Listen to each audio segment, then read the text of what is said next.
Troisième tour, en commençant par le docteur Edwards, qui va essayer de se rendre au pont couvert pour interroger justement le magistrat Croft. Bon bah c'est bon, il va pouvoir y aller. Le magistrat Croft, on va quand même... Ou bien il va peut-être d'abord essayer de récupérer quelques objets, parce que là, pour l'instant, il a aucun objet. Donc on pourrait peut-être se rendre au pensionnat abandonné ou au manoir. En fait, tous les lieux nous sont accessibles, hein, parce il a fait 6 de mouvement. Où est-ce qu'on va l'envoyer, ce cher docteur? Donc je rappelle, le docteur, il peut transporter une carte de plus venant du manoir ou du moulin. Mais il pourrait potentiellement aussi interroger ces deux-là. Donc le Harbor Master, lui, on va regarder son pouvoir. Chaque résultat de 1 que votre adversaire obtient sur son lancer de dés de combat se retourne contre lui, lui causant une blessure. Donc ça c'est plutôt pas mal. Mais à cause de la carte mystère, l'influence de l'ordre, qui ne nous permet pas de recruter les notables disposant de plus d'un secret. Donc on va quand même se rendre au manoir. Non, peut-être pas au manoir. Non, on va l'amener au pensionnat abandonné. C'est parti.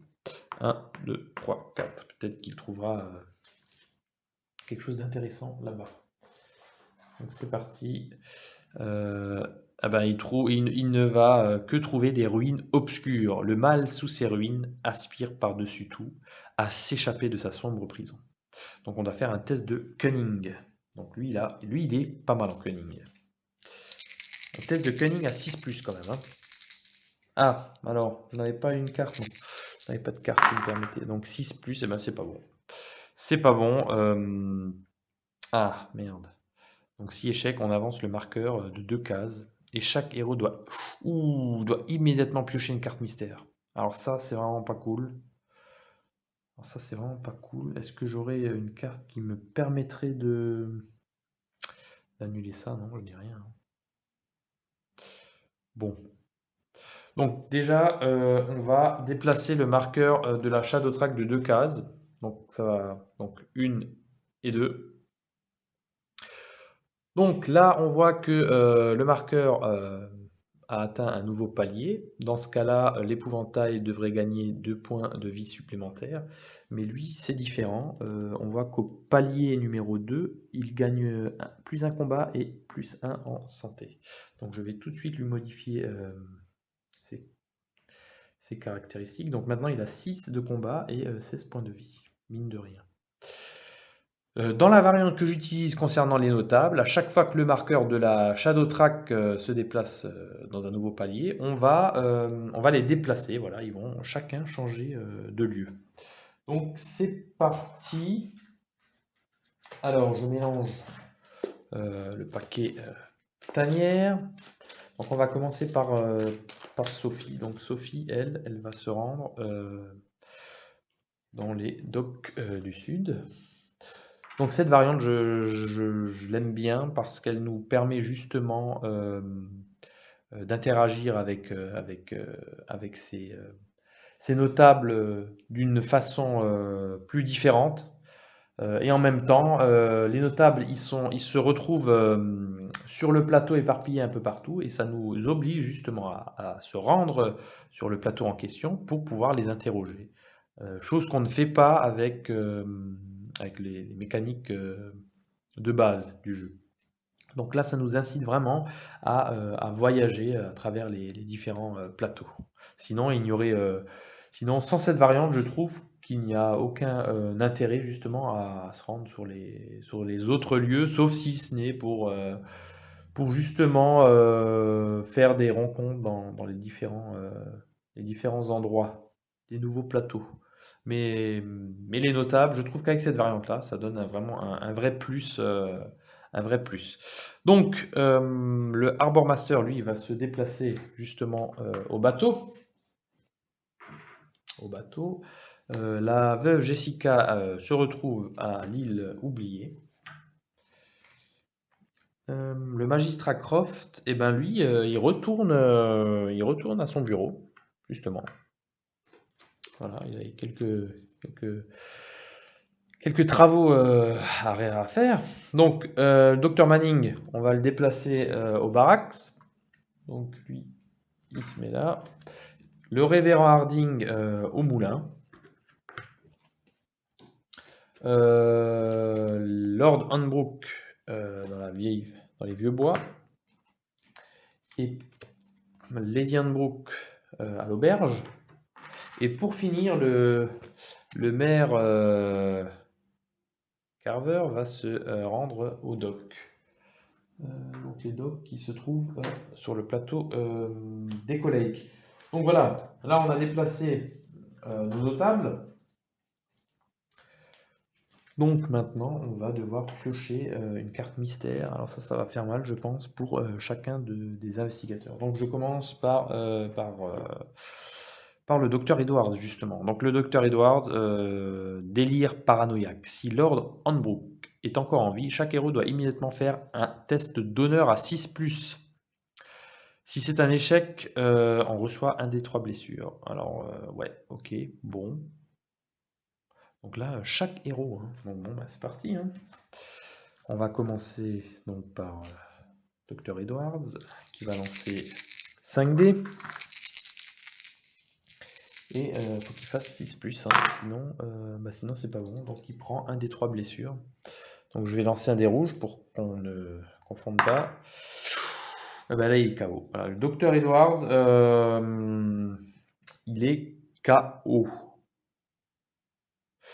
Ouais, 3 points de blessure. Là je sais pas. Et je n'ai rien pour contrer. Bon bah voilà. Lui il va manger 3 blessures. C'est parti. Donc lui il est KO. Hein. Donc, quand on est KO, on place l'investigateur à l'hôtel de ville, on lance un dé pour savoir qu'est-ce qu'on va perdre. Donc il va perdre, là, il va perdre 4 points d'investigation. Donc 1, 2, 3, 4. Alors ça c'est vraiment... ça commence vraiment mal. Hein. Donc maintenant on va réaliser le test pour Adriana. Donc elle a 4 en honneur. Donc un 6 ou plus. Bon, elle c'est bon. Elle c'est bon. Karl maintenant. Karl il a beaucoup d'honneur. Il a aussi 5. 5, 6 ou plus. Karl c'est bon. Bon bah il n'y a que le Dr Edwards qui justement il aurait pas dû mettre les pieds au pensionnat abandonné. Ça lui a coûté pas la vie mais ça lui a coûté sa journée. Donc ça c'était la carte du la carte mystère. Hein.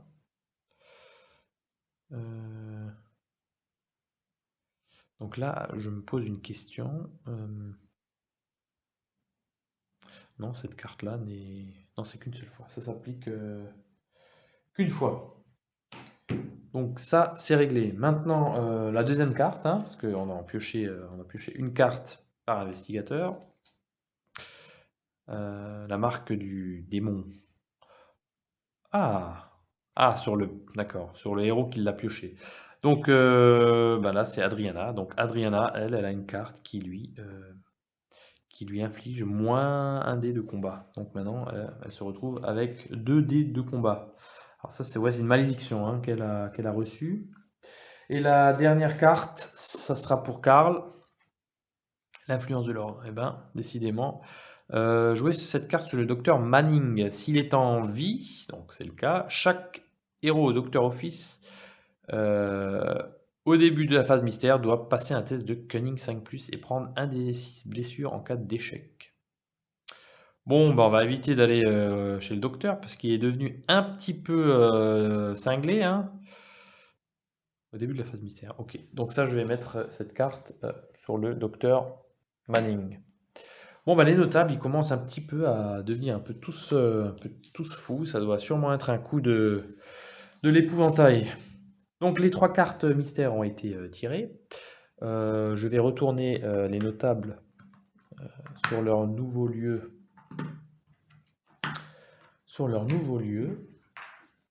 Voilà. Donc ça, c'est fait. Donc, où en étions-nous? Donc ça, c'était la carte du docteur Edwards. Maintenant, on va passer au tour d'Adriana, qui, elle, a trouvé un passage secret là, et qui l'a mené justement à l'auberge. Donc elle va lancer un dé. Elle fait 5. Donc à l'île oubliée, hein, c'est très dangereux de s'y rendre, mais il y a de puissants objets et je pense que peut-être elle va essayer de faire un tour là-bas. Mais avec 5, alors 1, 2, 3, 4, 5, je vais pas pouvoir me rendre tout de suite à l'île oubliée. Donc on voit que il y a des points de déplacement, voilà, on a des chemins maritimes, hein. Les docks du Nord se rejoignent au niveau de l'île oubliée. Il va falloir utiliser 2 points de mouvement pour se rendre à l'île oubliée. Donc pour l'instant, ce qu'elle va faire, c'est qu'elle va aller faire un tour au monastère. Voilà. Elle va essayer justement de visiter un petit peu le monastère. Donc 1, 2 et 3. Donc au monastère, on peut acheter, on verra qu'on peut acheter des objets. Si on s'attarde et qu'on se fait attaquer, on aura affaire à l'ordre de la main rouge, donc en espérant ne pas les rencontrer. Donc arrivée au monastère, elle va piocher une carte du monastère. Donc c'est parti. Ah, alors ça c'est ça c'est ballot parce que elle ne peut pas utiliser d'objet livre. Donc au début de chacun de vos tours ou de tours de combat, du showdown, on peut se soigner une blessure. Défaussez le livre de la vie pour soigner toutes vos blessures. Bon, ben, cet objet, elle ne peut pas l'utiliser, mais elle va quand même pouvoir le transporter pour potentiellement le donner à l'un des deux autres, à l'un de ses deux autres collègues. Donc là, c'est tout ce qu'elle va faire. Ah non, c'est peut-être pas tout ce qu'elle va faire, justement. Elle a quand même des pions d'investigation, Adriana. Elle en a, alors 2, 4, 6, elle en a 7. Elle a 7 pions d'investigation. Donc on va quand même voir si elle peut s'acheter des objets. Donc les objets, donc sur les cartes objets qu'on va pouvoir acheter, on a le coût, voilà, qu'on va devoir payer en points d'investigation. Et après, on a tout un tas d'objets qui nous potentiellement sert pour lutter contre l'épouvantail. Donc l'épouvantail, on avait dit il est inflammable. Donc les objets feu vont être utiles contre lui. Alors, est-ce qu'on a des objets feu? Alors, je crois que... alors ça, c'est un objet feu, ça, normalement. Oui. Alors, une fois par tour, on peut relancer n'importe quel nombre de dés quand on fait un test de spirit. Ah, c'est pas mal, ça. Oui, donc je vous avais dit que de base, on utilise la caractéristique combat pour combattre, sauf si le monstre nous dit d'utiliser une autre caractéristique à la place du combat, ou un objet, aucun objet nous permet de le faire, hein. Donc je sais qu'au monastère, il y a un objet qui nous permet de remplacer justement notre combat par... Alors, là, je ne la vois pas. Alors, est-ce que ça serait ici? Normalement, oui. Eh ben, je ne sais pas. Je ne sais plus. Donc, qu'est-ce qu'elle va bien pouvoir acheter? Donc, elle n'a... Donc, le combat, faudrait mieux qu'elle utilise une autre caractéristique parce qu'au combat, là, elle est affaiblie, hein. Elle a moins un dé de combat. On va peut-être acheter cet objet. Ouais, c'est pas mal pour 4 déjà. Et on va essayer de lui augmenter son esprit. Ah mais le problème, l'épouvantail, oui, son esprit. Bon, bah elle va déjà acheter... elle pourrait même potentiellement essayer de prendre ce serment-là. Oui, je pense que c'est ce qu'elle va faire pour augmenter son esprit. Alors là, je me pose une question parce qu'il y avait une carte qui nous permet justement d'utiliser notre esprit à la place de notre combat. Ou bien c'est peut-être, je dois confondre, ça doit être justement chez le forgeron. Chez le forgeron, alors je regarde. Ah oui, c'est chez le forgeron. Voilà. Donc cette carte-là nous permet d'utiliser notre esprit à la place du combat. Donc ça, c'est pas mal. Donc j'ai plutôt... et il y a une autre carte qui nous permet de faire la même chose, mais pour voilà, pour la ruse. La ruse. Donc ça, donc ce que j'ai en projet de faire avec Adriana, c'est de lui augmenter pas mal son esprit. Donc elle va déjà acheter cet objet-là, ces deux objets-là, voilà, ça lui coûte 6. Ah, mais oui, ça lui coûte 6. Donc, on va dépenser 6 points d'investigation. Donc, 1, 2, 3, 4, 5 et 6. Voilà. Du coup, maintenant, elle a plus 4 en esprit, notre chère Adriana. Et elle va pouvoir relancer n'importe quel nombre de dés quand elle utilise l'esprit. Donc c'est pour ça qu'il va falloir encore récolter pas mal de pions d'investigation. Voilà, elle commence tout doucement à s'équiper. Donc là, nous sommes au tour de Karl. Donc Karl, lui, il va lancer son dé.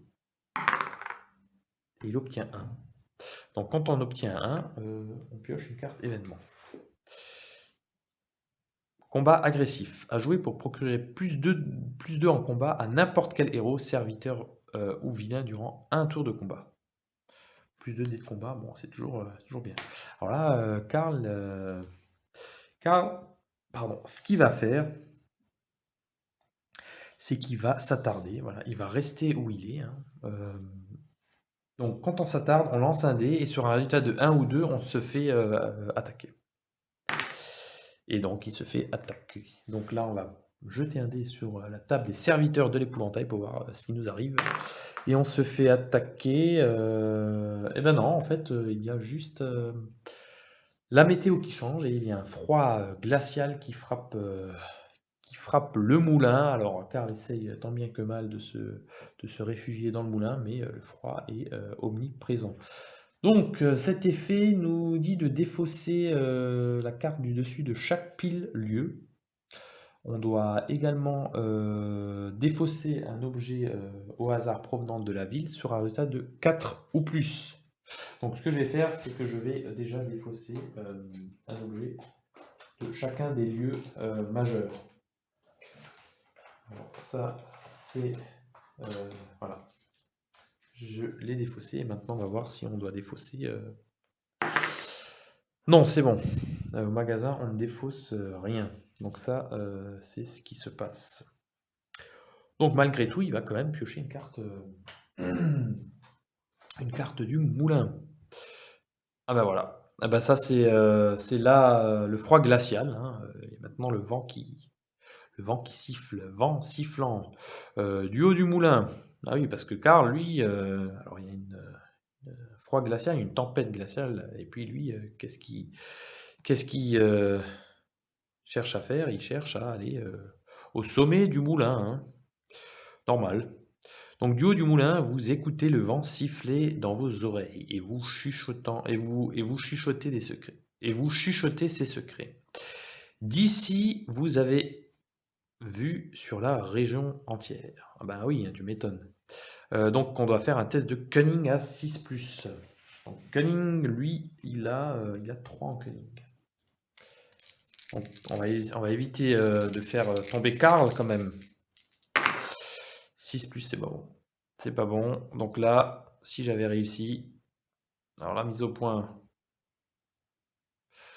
Ouh, ça avait été... Ça serait pas mal. En cas de succès, on aurait gratuitement pioché une carte tanière. Donc on aurait pu potentiellement découvrir où se cache l'épouvantail.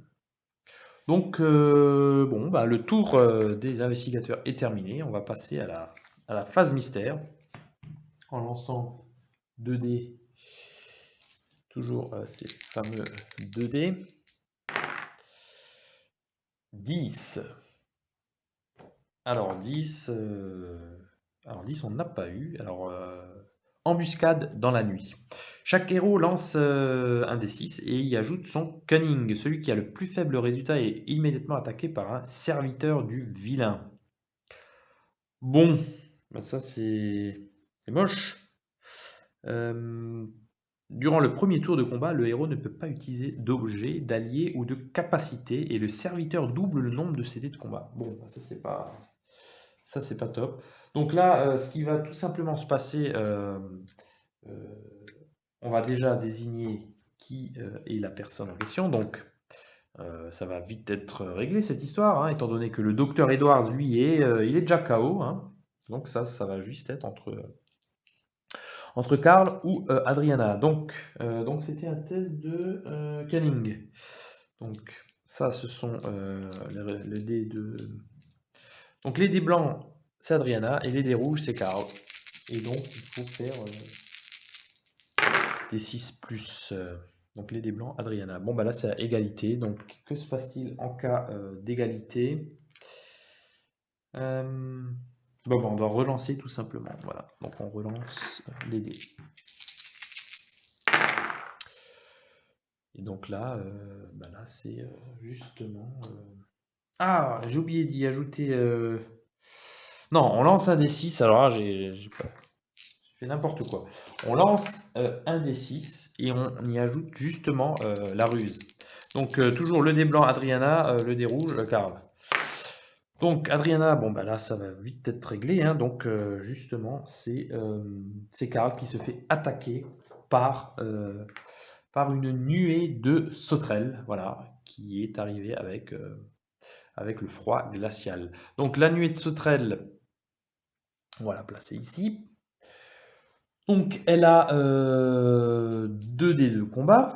Voilà, donc quand on place une tuile de monstre sur une case où se trouve un investigateur, et ben, il y a tout de suite un combat. Donc 2 dés de combat pour la nuée de sauterelles, sauf que bah, c'est doublé à cause de cet événement. Et donc Karl, lui, en combat, ah bah non, il va pas, lui, c'est pas le combat. La nuée de sauterelles, on doit utiliser notre cunning pour le combattre, pour les combattre. Donc Karl, lui, là, il a 3 dés. Alors, et en plus, il ne peut pas utiliser de capacité, hein. Ni capacité, ni objet. Ni alors objet allié ou capacité. Bon, bah ça c'est moche. Alors, ce que je vais faire, plus de combats. Ouais. Je vais regarder si j'ai pas des cartes événements, parce que les événements, ça ne compte pas, hein. Plus 2 en combat. Ouais, plus 2 en combat, c'est la caractéristique, c'est pas les dés de combat. Bon, bah là, il va rien pouvoir ajouter, hein, donc ils vont faire un combat, voilà, un combat jusqu'à la mort. Donc de toute façon, il ne doublera que ses dés pour le premier tour de combat, hein, la nuée là. Oups. Alors, c'est parti. Bon, voilà, ça commence très très mal. La nuée me fait 2 touches et Karl il ne fait aucune touche. Et en plus, il ne peut même pas utiliser sa capacité qui lui permettrait d'ignorer la première touche. Alors, ce qu'on va faire, il n'y a pas d'objet, lui, hein. Voilà, malheureusement, il va devoir se prendre les 2 blessures. Donc, il va se prendre 2 blessures, Karl. Voilà, plus qu'une, et puis il est, son compte est réglé. Donc, deuxième tour, ou bien je fuis. Je pense que je vais Je vais fuir hein, parce que là, je pense que ça s'annonce assez mal. Donc pour fuir, il faut tout simplement se déplacer dans une case adjacente. Donc Karl, on va le faire se déplacer ici. Voilà. Il fuit la nuée de sauterelles. Donc, nous avons fini le lancer sur la table et maintenant on va piocher la carte mystère comme d'habitude. Et on a de nouveau, alors le paquet doit sûrement être mal mélangé, hein, parce qu'on a de nouveau une carte influence de l'ordre. Cette fois-ci, c'est le maire Carver qui va nous faire un petit peu chier. Donc s'il est en vie, tous les objets du magasin, ils coûteront 2 pions d'investigation de plus. Donc ça, je lui mets sur sa fiche de notable. Donc, bon, bah, on a terminé de nouveau ce troisième tour et on se retrouvera dans une prochaine vidéo pour le quatrième tour.